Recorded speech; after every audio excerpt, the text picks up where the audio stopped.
Today we're pleased to have on the show Alice Bussell from the Dolphin Conservation Trust. Tell us about the trust, Alice. Well, obviously, its purpose is to protect dolphins in seas all around the world. It tries to raise people's awareness of the problem these marine creatures are suffering because of pollution and other threats. It started 10 years ago and is one of the fastest growing animal charities in the country, although it's still fairly small compared with the big players in animal protection. We are, we are particularly proud of the work we do in education. Last year, we visited a huge number of schools in different parts of the country, going, going round to talk to children and young people aged from 5 to 18. In fact, about 35% of our members are children. The charity uses its money to support campaigns, example for changes in fishing policy, and so forth.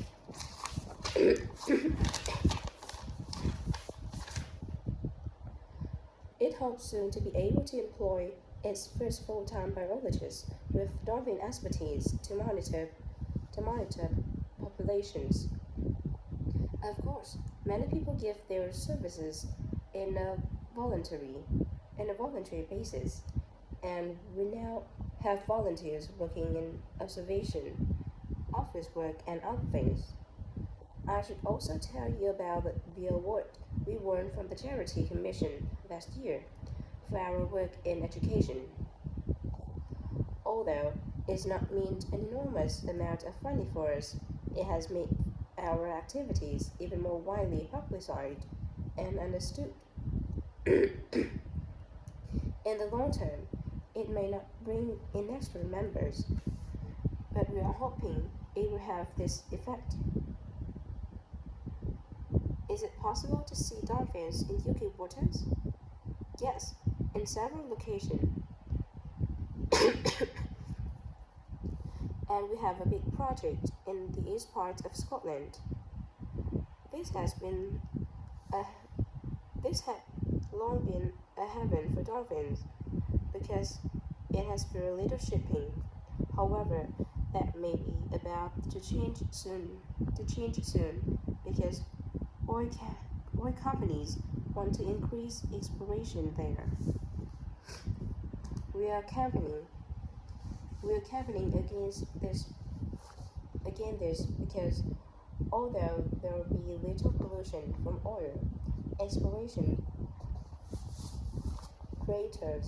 creates a lot of underwater noise.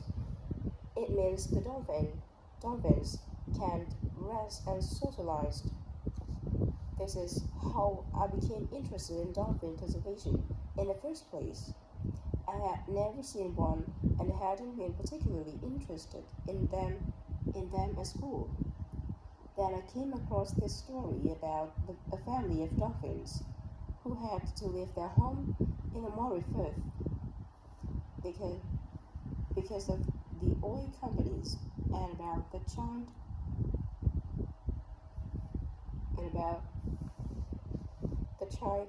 who campaigned to save them. I couldn't put the book down.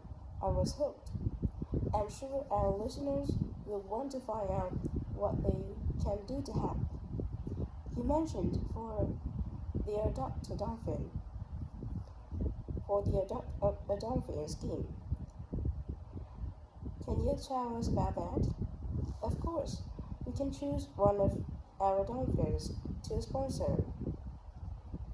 They receive a picture of it and news updates. I'd like to tell you about four which are currently being adopted by our members: Moon Dancer, Echo, Kiwi, and Samson. Unfortunately, Echo is being rather elusive this year and hasn't yet been sighted by our observers. but we remain optimistic that he'll be out there soon. All the others have been out in force. Samson and Moondancer are often photographed together, but it is Kiwi who's on our real character, as she seems to love coming up close to the cameras, and we've captured her on film hundreds of times. They all have their own personalities. Moondancer is very elegant and curves out and into the water very smoothly, whereas Samson has a lot of energy.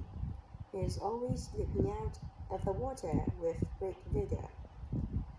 You'd probably expect him to be the youngest. He is not quite that Kiwi, but Samson's latest of our dolphins to be chosen for the scheme. Kiwi makes a lot of noise, so we can often pick her out straight away. Eco and Moondancer are nosy too, but Moondancer's easy to find because she has a particularly large fin on her back,